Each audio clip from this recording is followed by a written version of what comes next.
One of my favorite things about gardening in Louisiana is the fact that we can actually garden year-round, even in the cool season. And November is the time to switch out your landscape and start planting all of these beautiful cool season flowers. Now, it may seem like a crime to tear out your warm season annuals because they're still blooming, but trust me, in a couple of weeks, mid-November is usually when we start getting our first frosts. Those are going to go by the wayside, so now's the perfect time. One of my favorite plants to use for winter landscaping are dianthus. Now, you may have also heard these called old-fashioned pinks, but to me, they're one of the most winter-hardy plants we have, blooming through our normal winter temperatures. We have a couple of super plants for Louisiana. This is Amazon dianthus. They get really tall. I use these in the back of the bed. Next size is Jolt dianthus, also a Louisiana super plant.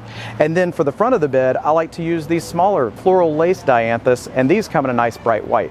Next up to use in the landscape, petunias. Now we have two Louisiana super plant petunias that you might want to focus on.